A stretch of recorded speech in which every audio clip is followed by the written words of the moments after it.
지금 당장 자리에서 일어나 보세요. 발 앞꿈치를 들어서 발 뒤꿈치로만 딱 10걸음만 걸어보세요. 한쪽 발끝이 자꾸 바닥으로 뚝뚝 떨어지거나 버티지를 못한다면 지금 여러분 허리 신경이 실시간으로 망가지고 있는 겁니다. 허리가 아파서 유튜브 뒤지고 계신 분들 잠깐만요. 오늘 알려드릴 이 방법은 제가 만들어낸 게 아닙니다. 지금 이 순간에도 전 세계 정형외과, 신경외과 진료실에서 실제로 쓰고 있는 임상 신체 검사법입니다. 2026년 최신 의학 논문 기준으로 오늘 알려드릴 테스트들은 민감도 최대 85.7%입니다. 쉽게 말하면 실제 디스크 환자 100명 중에 85명 이상을 집에서 잡아낸다는 뜻이에요. 오늘 영상에서 딱 3가지를 알려드릴 겁니다. 첫 번째, 내 허리 통증이 단순 근육통인지 디스크 신경 문제인지 10초 만에 걸어서 확인하는 법. 두 번째, 의자에 앉아서 30초 안에 신경이 눌렸는지 확인하는 법. 세 번째, 지금 당장 응급실 가야 하는 위험한 신호가 뭔지. 끝까지 봐주세요. 마지막 세 번째가 가장 중요합니다. 먼저 가장 기본 개념부터 잡겠습니다. 우리 척추는 뼈들이 블록처럼 쌓여 있어요. 그 뼈 사이마다 쿠션이 있는데 이게 바로 디스크입니다. 정식 이름은 추간판이에요. 뼈 사이에 있는 납작한 젤리 쿠션이라고 생각하시면 돼요. 이 쿠션이 터지면 안에 있던 젤리 같은 물질이 삐져나오거든요. 그게 옆에 있는 신경을 누르면 통증이 생기는 거예요. 그런데 많은 분들이 근육통하고 디스크를 헷갈립니다. 근육통은 이렇습니다. 허리를 주물렀을 때 시원하다 하는 느낌이 나요. 움직이다 보면 좀 나아지는 경우가 많고 통증이 다리로 안 내려가요. 신경 문제는 다릅니다. 엉덩이, 허벅지, 종아리, 발끝까지 전기가 통하는 것 같은 통증이 흘러내려가요. 이걸 방사통이라고 해요. 통증이 뻗어 내려간다는 뜻입니다. 기침하거나 재채기할 때 허리 통증이 갑자기 확 심해지기도 하고요. 여기서 중요한 데이터 하나 드릴게요. 전체 요추 디스크 탈출증의 90% 이상은 허리 4번, 5번 사이, 그리고 허리 5번 엉치뼈 사이 이 두 군데에서 생깁니다. 이건 캠브리지 대학교 스파인 디소더즈 의학 교재와 미국 가정의학과 학회 AAFP 자료에서 모두 확인되는 내용이에요. 그리고 이 두 군데가 눌릴 때 각각 다른 증상이 나타납니다. 오늘 알려드릴 2가지 걷기 테스트가 바로 이걸 구분하는 방법이에요. 자, 이제 첫 번째 테스트입니다. 이건 허리 4번과 5번 사이 디스크가 신경을 누르고 있는지 확인하는 검사예요. 이 부위가 눌리면 L5라는 신경이 닫혀요. 이 신경이 하는 일이 뭐냐면 발목을 위로 들어 올리는 근육을 작동시키는 거예요. 걸을 때 발끝이 바닥에 안 걸리게 들어 올려주는 역할이죠. 준비됐으면 해볼게요. 지금 바로 일어서서 발 앞꿈치를 최대한 높이 들어 올린 채로 발 뒤꿈치로만 걸어보세요. 10걸음이면 충분합니다. 양쪽 다 잘 된다면 일단 안심입니다. 그런데 한쪽 발끝이 자꾸 바닥으로 툭툭 떨어져 버리거나 한쪽만 앞꿈치가 잘 안 올라온다면 이건 심각한 신호입니다. 이걸 의학적으로 푸드락, 우리말로는 조카수라고 해요. 발이 중력을 못 이기고 처지는 거예요. 신경이 실제로 압박받아서 근육으로 가는 운동 신호가 제대로 전달이 안 되는 겁니다. 앉아서도 확인할 수 있어요. 양쪽 엄지발가락을 동시에 얼굴 쪽으로 힘껏 젖혀보세요. 한쪽만 확연히 힘이 빠진다면 마찬가지입니다. 두 번째는 허리 5번과 엉치뼈 사이를 확인하는 겁니다. 이 부위가 눌리면 S1 신경이 닫혀요. S1 신경이 하는 일은 종아리 근육을 움직이는 거예요. 발목을 아래로 밀어서 앞으로 나아가는 추진력을 만드는 근육이죠. 준비됐으면 해볼게요. 발 뒤꿈치를 땅에서 높이 들고 발 앞꿈치로만 걷는 까치발 걷기를 해보세요. 그런데 여기서 주의할 점이 있어요. 양쪽 발 다 써서 까치발 서기는 비교적 쉽게 됩니다. 종아리 근육이 엄청 강한 근육이거든요. 두 발이면 힘을 나눠 쓰니까 신경이 조금 눌려도 안티가 날 수 있어요. 그래서 이렇게 해보세요. 벽이나 의자 등받이를 한 손으로 가볍게 잡고 균형만 잡아요. 그리고 한쪽 다리만으로 서서 까치발을 10번에서 15번 반복해서 올렸다 내렸다 해보세요.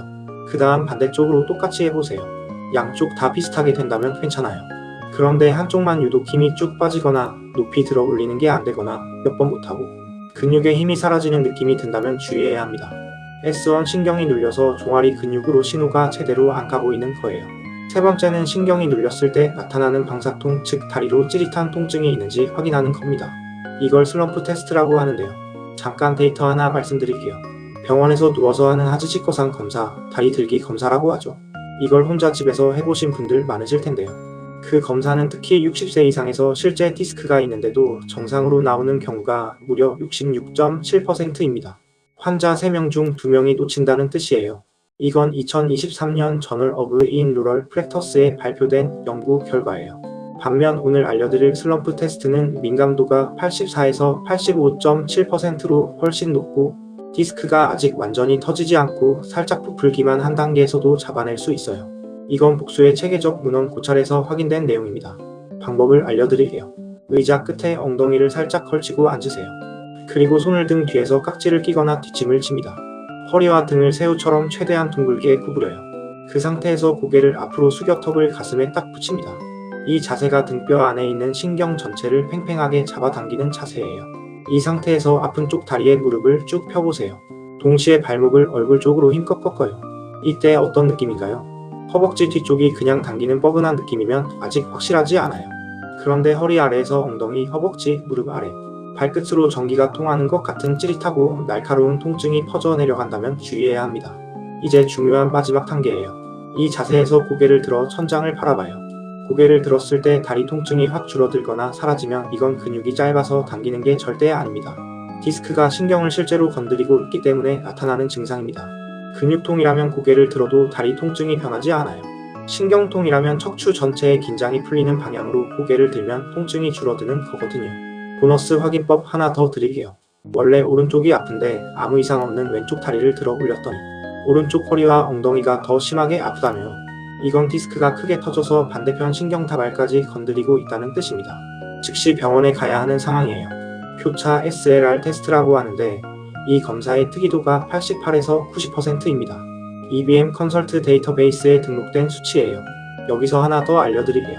허리 통증 중에 디스크랑 비슷해 보이지만 전혀 다른 질환이 있어요. 척추관 협착증이라는 건데요. 쉽게 말하면 신경이 지나가는 통로, 즉 척추관 자체가 좁아지는 병이에요. 주로 40대 이후 노화로 생기고요. 이 두 가지를 집에서 구분하는 아주 간단한 방법이 있어요. 허리를 앞으로 숙였을 때 다리 통증이 심해진다. 그러면 디스크 쪽일 가능성이 높아요. 왜냐하면 허리를 앞으로 굽히면 안에 젤리가 신경 쪽으로 더 밀려나거든요.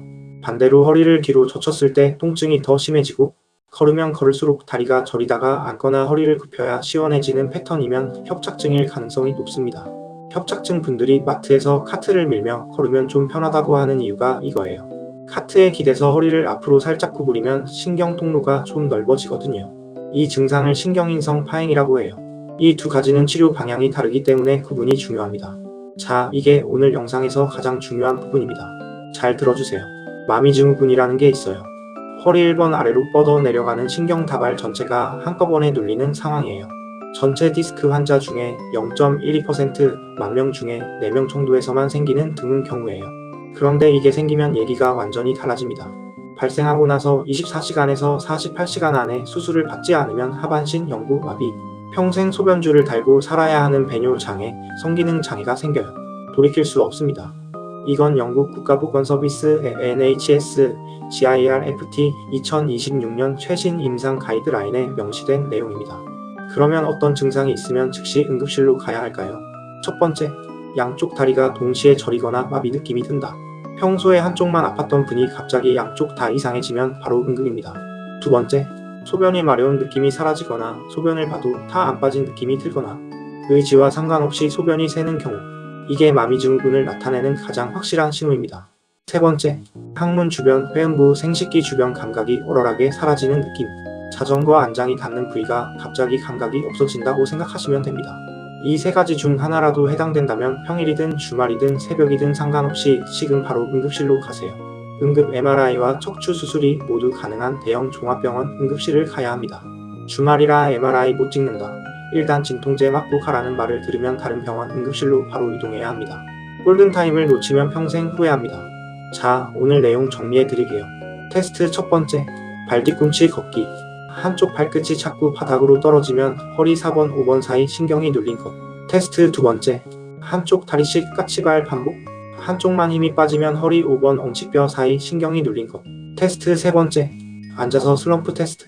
다리를 펴고 발목을 꺾었을 때 찌릿하다가 고개를 들면 통증이 줄면 신경 방사통. 이 중 하나라도 이상하면 더 이상 미루지 마시고 척추 전문 병원에서 MRI 검사를 받으세요. 신경은 한번 손상되면 회복하기 정말 어렵습니다. 근육통은 쉬면 낫지만 신경은 쉬면 낫는 게 아니에요. 마지막으로 다시 한번, 양쪽 다리 동시 마비, 소변 조절 불능, 항문 주변 감각 소실, 이 세 가지 중 하나라도 해당되면 지금 바로 응급실입니다. 오늘 영상이 도움이 되셨다면 좋아요와 구독 부탁드리고요. 주변에 허리 아픈 분들한테 꼭 공유해주세요.